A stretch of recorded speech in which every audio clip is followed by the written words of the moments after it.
আজকে হচ্ছে আমার মানালি ট্রিপের এখানে তৃতীয় দিন। তো এখানে এই হোটেল থেকে চেক আউট করতে হবে, এটা শেষ। আর আমি যে প্যাকেজে আছি এই প্যাকেজে হচ্ছে আজকে আমার এই হোটেল থেকে চেক আউট করে কুল্লু নিয়ে যাবে। তো কুল্লুতে আরেক নাইট স্টে করব, সেই হোটেলটাও এই প্যাকেজের মধ্যে ইনক্লুডেড। অ্যান্ড যত অ্যাক্টিভিটিস আছে সেগুলো ইনক্লুডেড না। তো এখন হচ্ছে 9:50 বাজে, তো 10টার মধ্যে আমার চেক আউট টাইম। তো এখন চেক আউট করে দেন নিচে ক্যাব আসবে, ক্যাবে করে চলে যাব।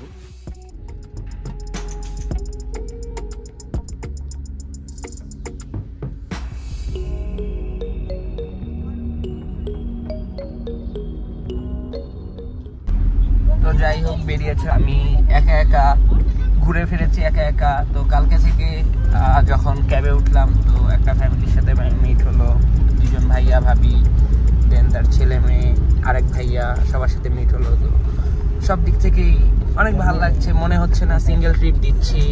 And she is Bittu, hi. আর ওইখানে আছে দিব্যাংশ। তো ওর কথা আমি বলছি না, আমার তো বুঝিয়ে দিতে হয়। তো ওদের সাথে আড্ডা দিতে দিতে ধোবি ভিলেজ যাচ্ছি। ধোবিতে প্যারাগ্লাইডিং করব। ধোবি যেতে মানালি থেকে প্রায় 40 মিনিটের মতো সময় লাগে। কুল্লু মানালিতে প্যারাগ্লাইডিং এর জন্য সবচেয়ে জনপ্রিয় হচ্ছে ধোবি, কারণ ধোবিতে যে প্যারাগ্লাইডিং করানো হয় সেটা 8000 ফিট উপর থেকে। তো আমি অনেক এক্সাইটেড ছিলাম।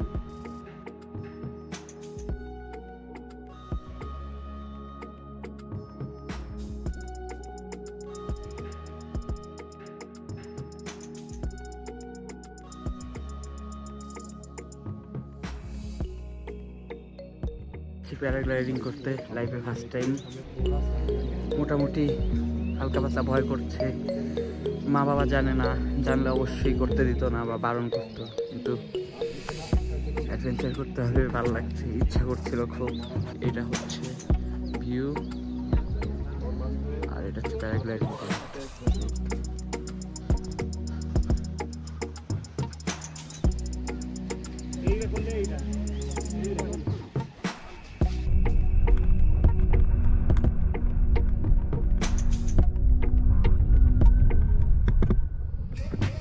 শুরু করার সময় যে ভয়টা কাজ করছিল সেটা কেটে গিয়েছে। তো আমার প্যারাগ্লাইডিং করতে খরচ হয়েছে 3500 রুপি।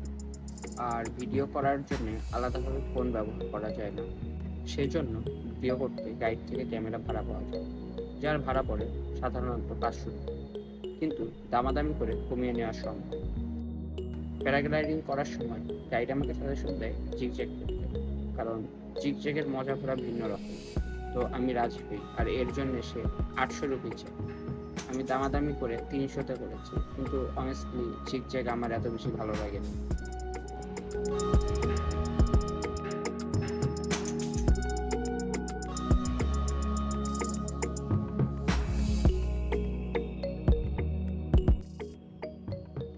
যাই হোক, প্যারাগ্লাইডিং শেষ করে এখন যাচ্ছি কুল্লুতে অবস্থিত বৈষ্ণোদেবী মন্দিরে। বৈষ্ণোদেবী মন্দির আসলে দুর্গা মন্দির।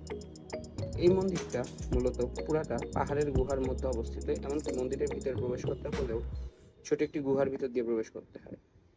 এই মন্দিরের ভিতর কালী মন্দির, মহাদেব মন্দির, রাধাকৃষ্ণ মন্দির সহ আরও কিছু দেবদেবীর মন্দির রয়েছে।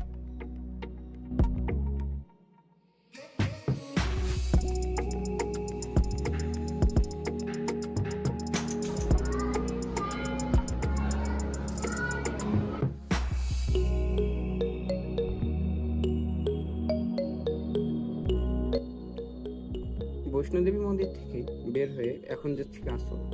আর কাসলের আরেকটা নাম আছে, যেটা হচ্ছে মিনি ইসরায়েল অফ ইন্ডিয়া, কারণ ইন্ডিয়ার এই জায়গায় সবচেয়ে বেশি ইসরায়েলি ভিজিট করে প্রতি বছর। তাই কাসলে গেলে সবাই সাজেস্ট করে ইসরায়েলি ডিশ পরিকাস এবং লেমন কেক ট্রাই করতে। তো কাসলে গিয়ে যাব মণিকরণ। পৃষ্ঠ থেকে 1760 মিটার উচ্চতায় পার্বতী নদীর উপত্যকায় অবস্থিত মণিকরণ। এটা মূলত হিন্দু ও শিখ উভয় ধর্মের মানুষের কাছে একটি পবিত্র তীর্থস্থান। মন্দিরটি 1500 শতকে রাজা জগৎ সিং দ্বারা নির্মিত হয়েছিল। সবচেয়ে অবাক করা বিষয়, এই দুই মন্দিরের মাঝে পার্বতী নদীর জল ফুটন্ত গরম এবং মণিকরণে বিভিন্ন স্প্রিংসের তাপমাত্রা 64 থেকে 80 ডিগ্রি সেলসিয়াস।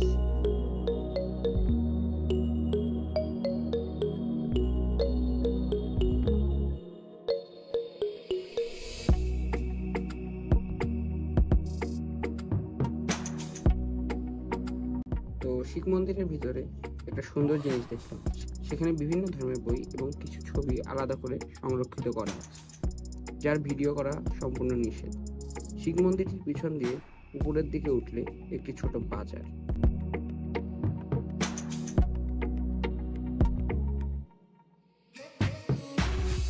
এখন কাসল থেকে বিদায় নেওয়া পালা।